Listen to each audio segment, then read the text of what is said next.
बिस्मिल्लाहिर्रहमानिर्रहीम अस्सलाम वालेकुम welcome back to our channel Inspirant. तो बेसिकली आज की इस वीडियो को हम डिस्कस करने जा रहे हैं नेक्स्ट एमसीक्यूज को, जो कि बेसिकली एमसीक्यूज नंबर 11 से ऑनवर्ड एमसीक्यूज को डील करने जा रहे हैं। तो स्टार्ट करते हैं अपने वीडियो को बगैर टाइम को वेस्ट किए विद द नेम ऑफ अल्लाह बिस्मिल्लाहिर्रहमानिर्रहीम।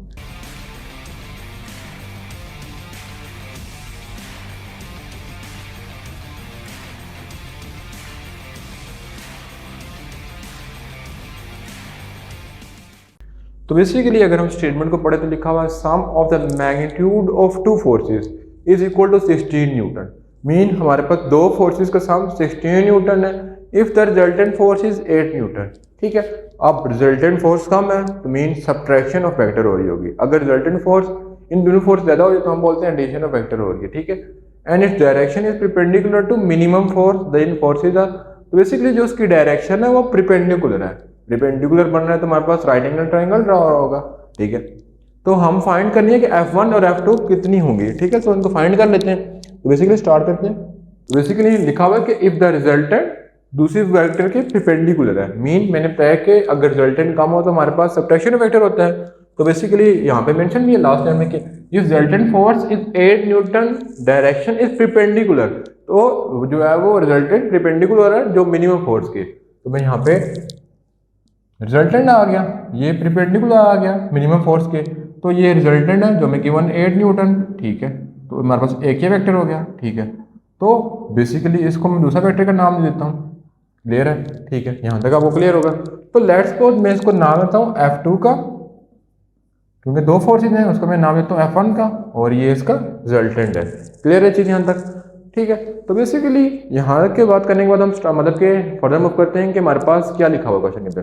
तो हमारे पास अगर गिवन डाटा देखें, ठीक है, तो गिवन के अंदर हमारे पास क्या क्या चीज़ की मेंशन है। तो गिवन के अंदर हमारे पास लिखा हुआ है कि sum of magnitude of two forces, यानी F1 और F2 दोनों का सम कितना है 16 न्यूटन। ठीक है, और R में गिवन है कितने 8 न्यूटन। तो बेसिकली लास्ट स्टेटमेंट से हमने जो है वो ये कोई डायग्राम ड्रा कर लिया। फिर अगर फर्दर मूव करें तो अगर मैं रिजल्टेंट की बात करूं तो बेसिकली उस डायग्राम को देखते हैं, अगर हम रिजल्टेंट बात करें तो क्या हो जाएगा, resultant is equal to F2 minus F1। F2 की ज्यादा फोर्स है माइनस F1, ये आ जाएगा, क्योंकि इसको देखते हुए मैंने रिजल्टेंट फाइंड किया है। अब रिजल्टेंट हमने फाइंड कर लिया, तो बेसिकली मैं इसी इक्वेशन को यूज करते हुए मैं F1 की वैल्यू फाइंड कर लेता हूँ। ठीक है, तो अगर मैं F1 की वैल्यू निकालूंगा तो क्या हो जाएगी 16 न्यूटन माइनस F2, तो ये F1 की वैल्यू आ गई है। ठीक है, तो बेसिकली इस इक्वेशन में पुट कर लेता हूँ। ठीक है, तो बेसिकली अगर मैं स्टेटमेंट को पढ़ूँ तो सबसे पहले मैं डायग्राम ड्रा कर लिया, इसके बाद देखो तो sum of magnitude of two forces mean F1 plus F2 is equal to 16 newton. Mean अगर मैं निकालूँ यहाँ से F1 की वैल्यू तो क्या हो जाएगी 16 न्यूटन माइनस F2, ये आ जाएगा। यहाँ तक क्लियर है? उसके बाद फर्दर मूव करते हैं। तो बेसिकली फर्दर मूव करें तो बेसिकली हमारे पास ये जो डायग्राम बन रही है ये किसकी बन रही है, ये हमारे पास बन रही है राइट एंगल ट्राइंगल। तो जब राइट एंगल ट्राइंगल बने तो वैसे पैथागोरस में अप्लाई कर लेंगे, जिसका मतलब होता है कि हाइपोटेन्यूज का square is equal to base का स्क्वायर प्लस परपेंडिकुलर स्क्वायर। ठीक है, तो बेसिकली अगर हाइपोटेन्यूज में देखा जाए तो हमारे पास लिखा हुआ है F2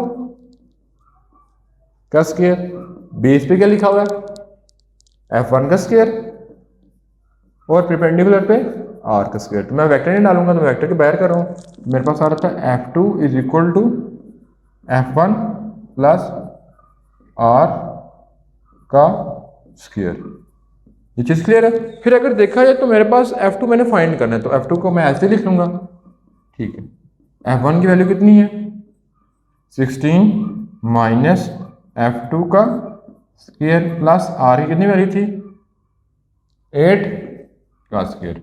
ठीक है, जब इसको ओपन करेंगे तो आ जाएगा 256 प्लस F2 का square minus 32 F2 plus 64। Basically इसमें a minus b whole square का फॉर्मूला ओपन कर दिया। ठीक है, और यहाँ पे भी आ रहा था F2 का स्क्वायर।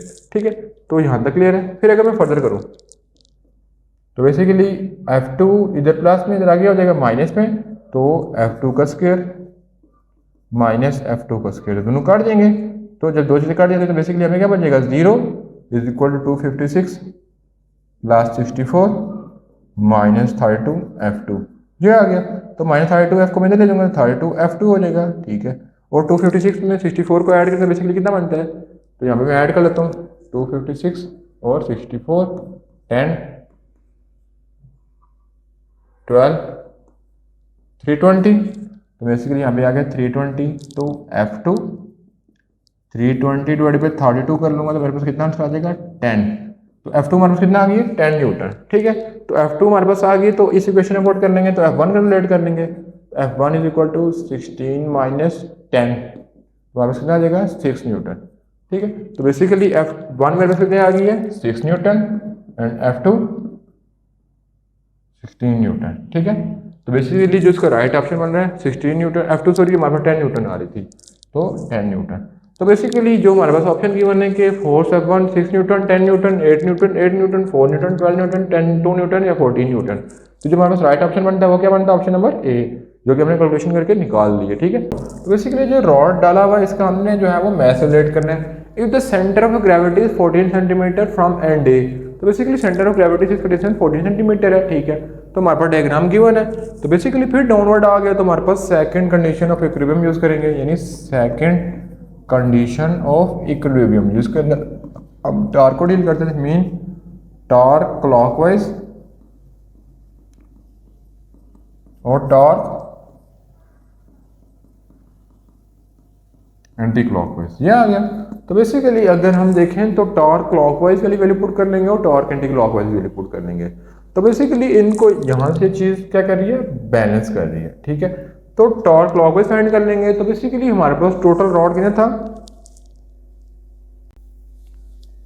तो बेसिकली अगर हम देखें डिस्टेंस तो यहाँ से लेके यहाँ तक डिस्टेंस कितना था 30 सेंटीमीटर। तो हमने कैलकुलेट क्या करना है, एम कैलकुलेट करना है। तो यहाँ से लेके यहाँ तक हमें डिस्टेंस पता है, तो ये वाला हम कैसे कैलकुलेट कर लेंगे, 30 minus 14 is equal to R. ठीक है, तो आर हमने कैलकुलेट करना है, तो हमारे पास कितना आ रहा है 30 माइनस 40 कर देंगे तो कितना आ जाएगा हमारे पास 16। तो बेसिकली यहाँ पे मेरे पास पता है कि इस साइड लेफ्ट साइड आ रहा है आर और एम।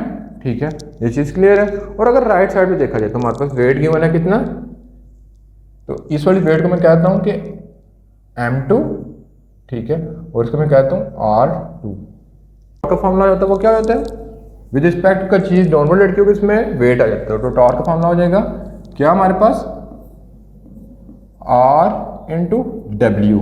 ठीक है, और इस साइड भी हो जाएगा R इंटू डब्ल्यू। ठीक है, तो अगर हम देखें लेफ्ट साइड पे तो बेसिकली जो हमारे पास R बन रहा है वो कितना बन रहा है, तो यहाँ से लेके यहाँ तक हमारा 14 है और यहाँ से लेके यहाँ तक 13 है। बेसिकली यहाँ से लेके यहाँ तक हमने कैलकुलेट करना है, मीन यहाँ से यहाँ तक गिवन है और यहाँ से यहाँ तक गिवन है। तो ये कैलकुलेट करें तो हम क्या करेंगे कि 30 माइनस 14 कर देंगे तो हमारे पास कितना आ जाएगा R 16। ठीक है, तो R हमारे पास गिवन है, तो ये कितना आ गया 16।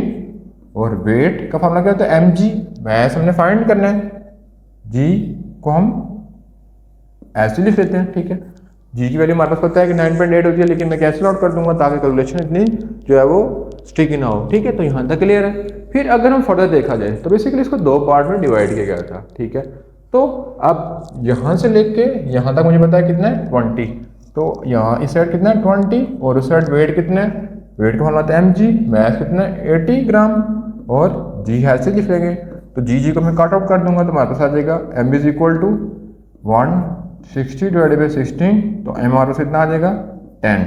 तो बेसिकली जब से कैलकुलेशन किए तो हमारे पास कितना वेट आ रहा है,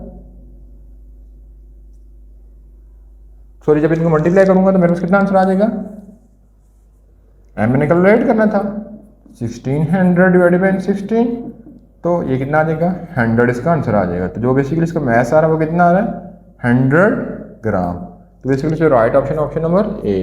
तो उसके बाद हम फर्दर मूव करते हैं नेक्स्ट एमसीक्यू की तरफ। तो बेसिकली नेक्स्ट एमसीक्यू से मूव करते हैं जो कि एमसीक्यू नंबर 13 है। ठीक है, तो इसमें लिखा है कि the following diagram show a uniform rod with its midpoint on pivot to equal forces are applied on the rod as shown in figure. ये डायग्राम शो इक्विलिब्रियम। ठीक है, मीन हमारे पास लिखा हुआ है कि हमारे पास उनके दरमियान से एक वेक्टर परपेंडिकुलर, तो हमें बताना है कि कौन सी चीज़ इक्विलिब्रियम में है। तो बेसिकली अगर देखा जाए तो ये ऊपर और नीचे मूव कर रही है। ठीक है, तो इसमें तो बेसिकली दोनों फोर्सेस इक्विलिब्रियम में नहीं, क्योंकि साइड फोर्स है तो साइड कम है। तो बेसिकली अगर देखा जाए तो यहाँ पे और यहाँ पे इक्विलिब्रियम बरकरार रहेगा। अब यहाँ पे इक्विलिब्रियम मतलब कि यहाँ पे भी सेम फोर्सेस थी, यहाँ पे भी सेम फोर्सेस है और यहाँ पे भी सेम फोर्सेस है। तो बेसिकली सी बी तो बीच में से हट गया था, ए सी और डी में से कौन सा राइट ऑप्शन है। तो बेसिकली ये इक्विलिब्रियम को बरकरार नहीं रख सकेगा, ठीक है। क्यों? क्योंकि एक चीज़ अपवर्ड है एक चीज़ डाउनवर्ड है, तो ये बरकरार नहीं रख सकेगा, ठीक है। अब नीचे हमने ये रॉड रखा हुआ है तो ये इक्विलिब्रियम को बरकरार रखेगा।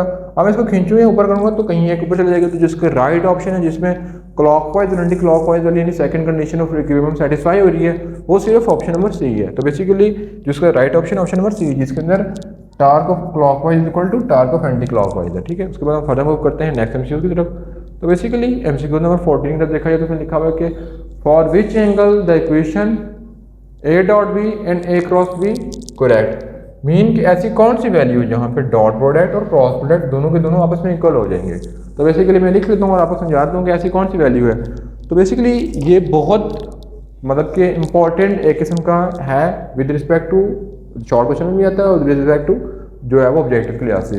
तो हमारे पास है A dot B is equal to A B cos theta, ठीक है, और A cross B is equal to A B sine theta, ठीक है। तो हम सारी वैल्यू पुट करके देखेंगे कहाँ पे इक्वल आ रही है। तो बेसिकली एक बात बता दूंगे, वहाँ पे इक्वल आ रही होंगी जहाँ पे कॉस और साइन दोनों के दोनों आपस में इक्वल होंगे। मीन तो अगर हम कॉस 30 देखें, ठीक है, कॉस थीटा और साइन थीटा आपस में इक्वल आ रही हूँ, तो बेसिकली मैं पुट करके देख लेता हूँ। तो पहले मैं पुट कर लेता हूँ कि theta is equal to 30 degree. जब theta is equal to 30 degree देखूंगा तो ए डॉट बी कितना आ जाएगा, तो ए डॉट बी हमारे पास आ जाएगा √3/2 ए बी, और ए क्रॉस बी कितना आ जाएगा, वो आ जाएगा 1/2 ए बी। तो मीनिंग दोनों आपस में इक्वल नहीं है तो मैं क्रॉस कर दूंगा। फिर थीटा इज इक्वल टू 45 के लिए चेक कर लेता हूँ। तो 45 के लिए क्या होता है कि A dot B is equal to 1/√2 cos A B आ जाएगा, ठीक है। जब उसके बाद क्रॉस प्रोडक्ट के लिए चेक करूंगा तो वो भी सेम आ जाएगा, ठीक है। तो मैं बोलूंगा कि cos 45 पे दोनों के दोनों वाले आपस में इक्वल आ रही है, ठीक है। तो बेसिकली ये वाइड एंगल है जहाँ पे दोनों के दोनों डॉट प्रोडक्ट और क्रॉस प्रोडक्ट इक्वल होते हैं। तो बेसिकली अगर आपसे क्वेश्चन पूछे कि ऐसी कौन सी वैल्यू है जहाँ पे डॉट एंड क्रॉस प्रोडक्ट आपस में सेम वैल्यू देते हैं, तो वो cos 45 या थीटा 45 पे होते हैं। उसके बाद हम मूव करते हैं लास्ट एमसीक्यू की तरफ, जिसमें लिखा हुआ है कि what is a nut torque of 2 metre radius, यानी हमने नट टर्क रिलेट करना है 2 मीटर रेडियस पे, ठीक है। सॉरी जो एमसीक्यू नंबर 15 है, तो अगर उसकी डायग्राम की तरह देखा जाए तो उसके अंदर भी वेट को सस्पेंड किया हुआ है, ठीक है। जब वेट को सस्पेंड किया जा रहा है तो उसमें सेकंड कंडीशन ऑफ इक्विलिब्रियम लगती है। तो सेकंड कंडीशन ऑफ इक्विलिब्रियम की थी कि torque total is equal to torque clockwise plus torque anti clockwise. ये स्टेटमेंट आपने पढ़ी थी, ठीक है। तो अगर मैं फर्दर बात करूँ, क्लॉकवाइज और एंटी क्लॉकवाइज दोनों लिख लिए हैं। तो बेसिकली अगर मैं पहले क्लॉकवाइज टर्म निकालूँ, ठीक है, क्लॉकवाइज टर्म में क्या आ रहा है कि क्लॉकवाइज मूव नहीं करी, ये उसकी उलट डायरेक्शन मूव करी, तो हम लिखेंगे -r क्रॉस एफ, तो ये एस आर क्रॉस एफ आ जाएगा, ठीक है। तो अगर मैं फर्दर बात करूँ, ठीक है, तो बेसिकली हमारे पास r क्रॉस एफ जो है वो उसमें रेडियस कितना है 2 मीटर और f कितना है 10, ठीक है। तो क्लॉकवाइज की बात कीजिए तो हमारे पास 2 और 10 आ रहा है, और r 2 ही है और दूसरे के लिए 5 है। तो बेसिकली -20 प्लस 10, तो हमारे पास कितना आ रहा है -10 न्यूटन मीटर। तो बेसिकली -10 न्यूटन मीटर आ गया। तो हमारे पास आंसर जो गिवन है वो 10 न्यूटन मीटर है, 10 न्यूटन मीटर, 10 न्यूटन मीटर या 5 न्यूटन मीटर। तो बेसिकली नेगेटिव साइन किस शो कर रहा है, नेगेटिव साइन शो कर रहा है क्लॉकवाइज डायरेक्शन को। तो बेसिकली इसका हम आंसर लिखेंगे कि क्या आ रहा है कि 10 न्यूटन मीटर क्लॉकवाइज। अगर मतलब कि साइन नेगेटिव साइन करना होता है तो हम बोलते हैं फिर एंटी क्लॉकवाइज। तो नेगेटिव साइन शो कर रहा है कि वो क्लॉकवाइज मूव कर रहा है। तो बेसिकली इसका जो राइट ऑप्शन नंबर सी है, ठीक है।